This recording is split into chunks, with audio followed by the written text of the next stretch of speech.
Dan saya nak menceritakan satu contoh yang Hamka sebutkan. Boleh buka kitab Tafsir Al-Azhar. Jika Hamka orang Malaysia, saya ingat dah kena cop dah. Berkaitan dengan niat ketika solat. Hamka mengatakan yang Nabi ajar sallallahu alaihi wasallam punyalah mudah. Ya, setiap amal dengan niat, kita pun berdiri. Berdiri untuk apa? Memang dah pasang niat nak solat. Berdiri terpacak di surau nak buat apa? Nak makan tom yum, nak makan sate grill. Berdiri kat masjid, berdiri kat surau menghadap kiblat, nak makan tom yum. Mesti niatnya nak solat. Dah ada dah, innamal a'malu binniyat. Maka yang Nabi arahkan selepas itu takbiratul ihram. Lepas kamu berdiri nak solat, jelas kamu nak solat, terus Allahu Akbar. Bermulalah solatmu secara rasminya. Tiba-tiba datang ulama. Ini orang Malaysia takut nak dengar.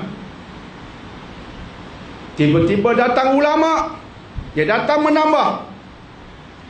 Ketika Allahu Akbar, kena ada qasad, kena ada ta'yin, kena ada ta'arud. Datang. Nabi tak sebut pun.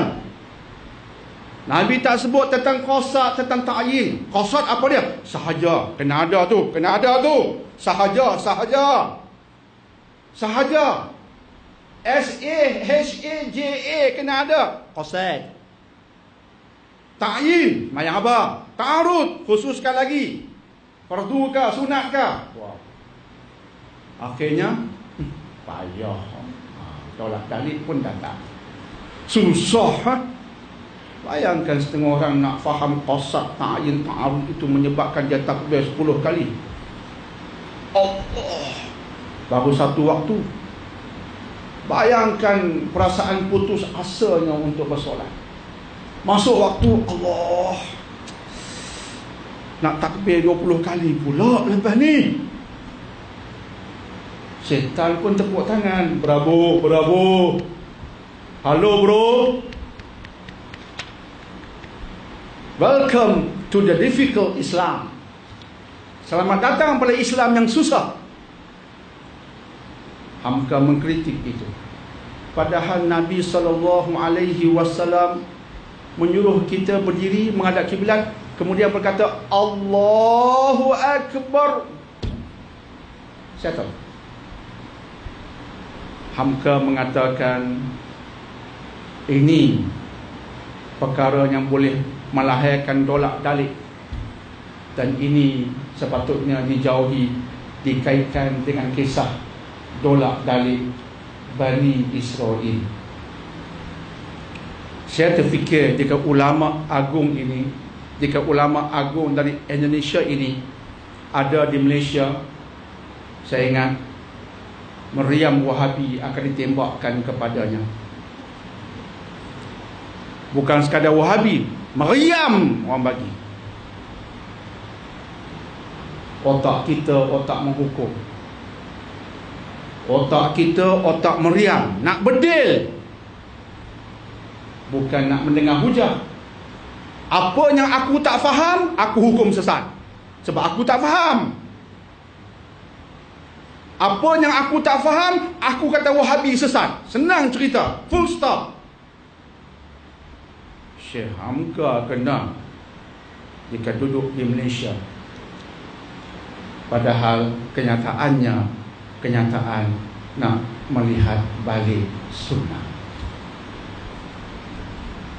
Padahal kenyataannya bukan nak lawan Nabi. Subhanallah. Bukan nak engkar Rasul. Nak beritahu betapa cantiknya ajaran Nabi. Tak mustahil insan seperti itu akan dikutuk oleh sebahagian ustaz di Malaysia. Saya suka otak beliau. Saya suka otak beliau. Dan jalan fikir beliau jalan fikir yang hendak membawa umat kepada yang ori, kepada yang asal. Apa yang mudah? Mudahkan. Islam sudah ada tanggungjawabnya. Sudah ada. Jangan ringankan tanggungjawab. Semayang yang 5, jangan ringankan. Tapi benda yang tak ada, kata Hamka, mengapa ada kan? Yang dah ada tu pun banyak. Berbentuk tanggungjawab, kewajipan dah banyak. Lebih tambah lagi benda yang tak ada. Jadi kita menghormati semua ulama. Kita menghormati semua ulama. Tetapi kita juga menyadari ulama bukan nabi. Kita juga menyadari ulama bukan rasul. Justru boleh dibahas pandangan mereka, boleh dibahas, boleh dibuat analisis. Maka pada partai ini tuan-tuan dan puan-puan nampaknya lebih faham mengapa di mana-mana pun seringkali saya mengatakan bacalah tafsir Al-Azhar.